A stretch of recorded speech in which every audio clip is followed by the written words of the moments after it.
Good day. I am Peter Rony. I live in Blacksburg, Virginia.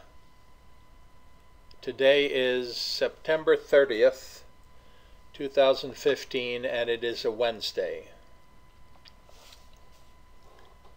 My title is a question. Mastermind Larsen, which books are inside display case 10? In the following two slides, I will provide photographic images of the insides of the computer museum. And as will be clear, display case number 10 has a whole pile of books.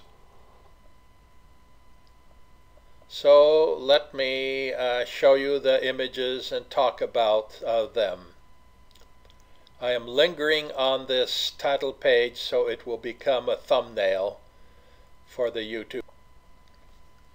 Here is an interesting photograph of the current room that contains the Bugbooks Historical Computer Museum. In the very front you see display case number 10, which has a whole pile of books. And on the right side you see a poster with the bugs. Okay, let me continue.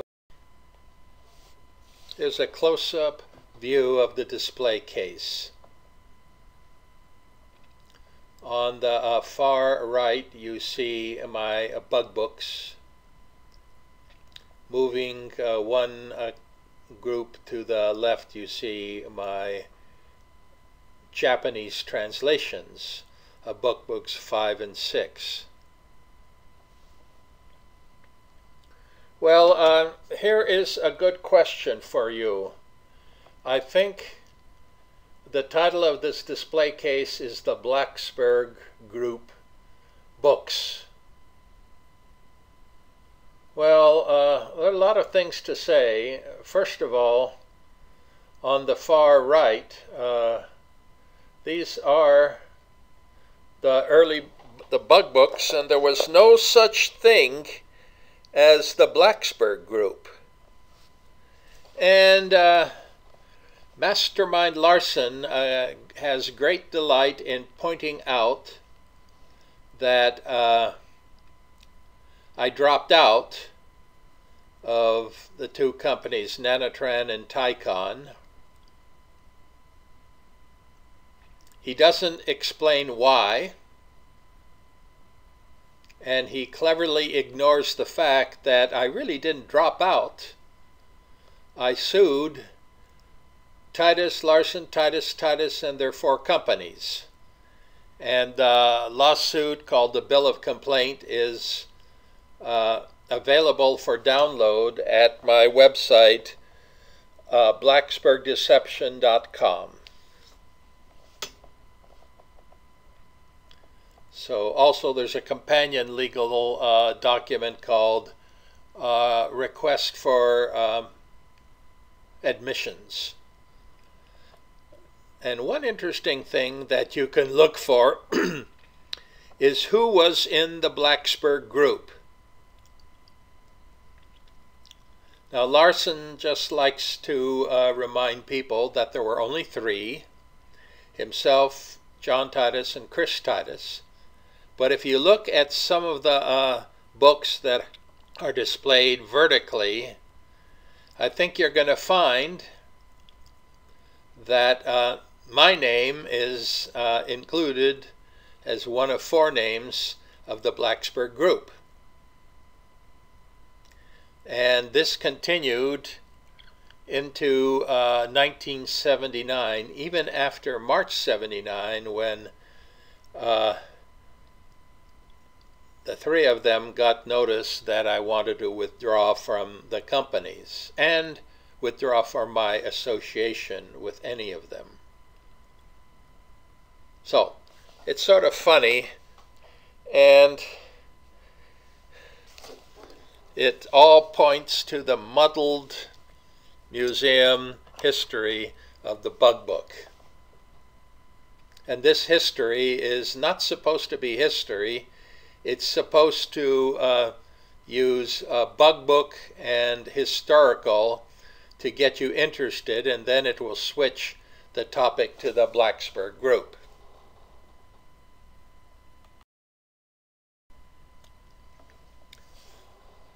So, how did I learn about all of this? Well, I went to a URL, and this URL, I think, pointed me somehow to a site of audio tracks. Well, I mentioned bait and switch, so let me summarize my point. In the museum title, it states Bug Book Historical. That's the bait. And Mastermind Larsen is a terrible historian. He has a biased history of the Bug Books. He willfully admits some important historical events, and he quickly moves to praise of the Blacksburg Group and the Blacksburg Continuing Education series. So these are switched from Bug Book Historical to Blacksburg Group to Blacksburg Continuing Education. And then he calls himself, John Titus, and Chris Titus masterminds. And that's the switch. I was around at the top, and by these switches I disappeared. And then he praised, oh, they did 75 books. Well, I must admit, I like the word mastermind. And from my experience with both John Titus and Chris Titus, they are not masterminds. They don't have that feeling in their blood. So we're left with only a single mastermind, the Lord of the Masterminds, David Larsen. Well, I went to this audio track URL, and I listened to it, and I made a transcript, and look at the quote in red and blue. You see, Bugbooks 1 and 2 were written by Professor Rony and myself. This is a lie. And this is one key piece of evidence that I state why, in my mind, Mastermind Larsen is no historian. The truth of the matter is shown in blue. Mastermind Dave wrote not a single word in any of my bug books.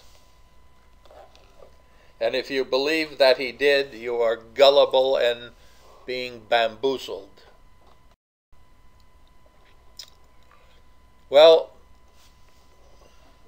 I was listening to an audio track, and it was so interesting that I attempted to create a transcript. Wasn't easy, but I did so. And here is, probably in a font that's too small,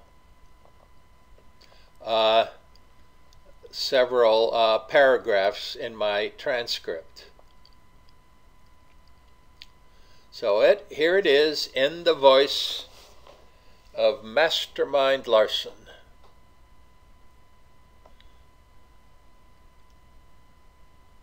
And in the top paragraph, let's see, first, second, third sentence, you'll have the sentence. You see, Bugbooks 1 and 2 were written by Professor and myself. Okay, that's his group. paragraphs, and here in summer 2015, here is my response. Well, Audio Larsen makes a big deal of, say, 1 million copies. Well, I argue that my 6 Bugbooks and also my co-authored Z80 microprocessor books sold 500,000. And both the 1 million and the 500,000 are rough estimates, so don't take them too seriously. But even back in the 1970s, I had a strong sense that my 6 Bugbooks sold at least 450,000 copies. The bottom paragraph, my Bugbooks were the first to be translated into both Japanese and German. And Z80 microprocessor books, which were co-written by Joe Nichols, Betsy Nichols, and myself, were translated into Italian, French, German, and Spanish. And Mastermind Larsen had nothing to do with any of these translations. The deciding feature was the quality of my 6 Bugbooks. So, Mastermind has struck again the big fever. Well, how did I access this audio web page?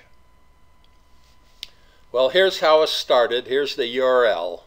It's given in blue at the bottom of this slide. And when I click on that URL, I get this page, or part of a page. And note that the date is March 12th, 2014, about a year and a quarter before today.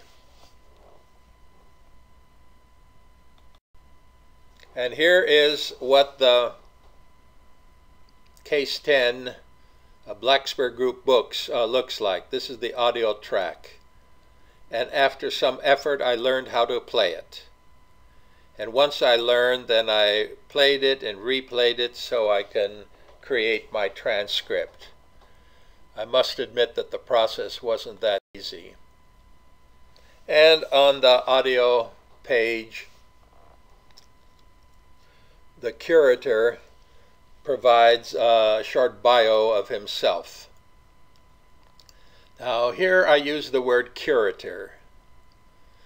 With a little luck, this will be the first and last time you will see this word, because Larsen is no curator. He's a really lousy historian when it comes to the early Bugbook history, and he liked the word mastermind, so in many of my YouTube videos I refer to him as Mastermind, which is an ugly, arrogant, obnoxious